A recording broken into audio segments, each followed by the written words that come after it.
আচ্ছা, আপনি এখন বসেন তো গড়ি নিয়া আর সূরা ইখলাস পড়তে থাকেন টানা 2 ঘন্টা। দেখেন তো কয়বার পড়া হয়।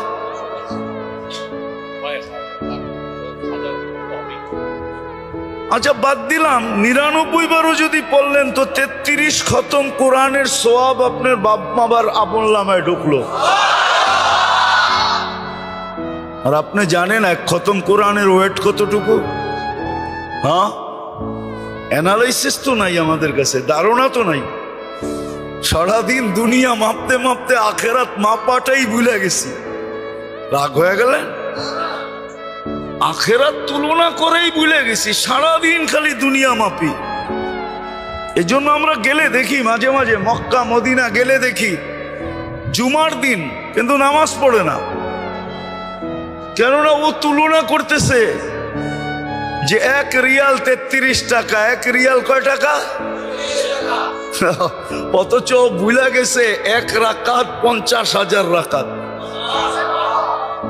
তো আমরা অ্যানালাইসিস ভুলে গেছি, আমরা তুলনা করা ভুলে গেছি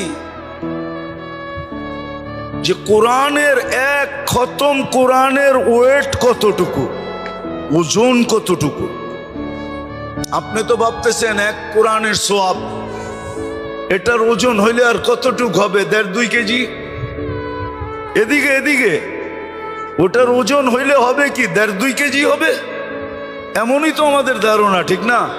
হ্যাঁ, 1 কোরআন খতমের সওয়াব যদি মিজানের পাল্লায় রাখা হয়, কেননা এটা আল্লাহর পার্সোনাল জিনিস। পার্সোনালিটি একটা বিষয় আছে, আল্লাহর পার্সোনাল জিনিস কালাম। এটা যদি 1 পাল্লায় রাখা হয়, সমগ্র জগত যদি 10 গুণ বানায় আরেক পাল্লায় রাখা হয়, তারপরও কোরআনের ওয়েট পর্যন্ত হবে না। যেটা আমি উদাহরণ দিলাম যে প্রযুক্তির যুগ, তারপরও আপনি 1 রত্তি চিনি কারো শরীর থেকে দেখাইতে পারবেন না, 1 রত্তি লবণ দেখাইতে পারবেন না, 1 রত্তি আয়রন লোহা দেখাইতে পারবেন না। কিন্তু আছে, আপনাকে মাইনা নিতে হবে, আপনাকে মাইনা নিতে হবে এটা যে শরীরে আছে। ঠিক আজকেরটাও মাইনা নেন, যেই মজলিস যে কত সুন্দর, কত ফুটন্ত খতমে কোরআনের মজলিস, এটাকে মাইনা নিতে হবে। আর কোরআন আল্লাহ এই জন্যই দিছিলেন,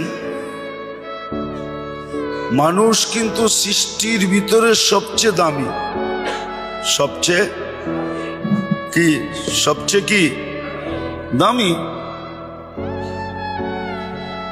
সবচেয়ে দামি সৃষ্টির ভিতরে সবচেয়ে দামি কি? মানুষ।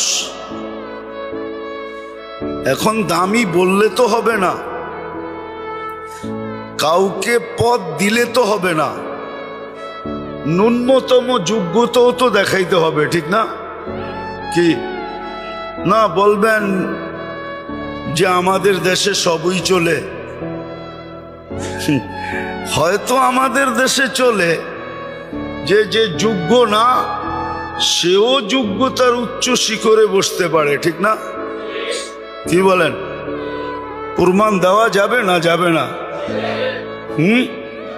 নাম বলতেছি না, নাম বললে কয়েক ডজন গণানো যাবে, আর আপনারও মানতে বাধ্য হবেন,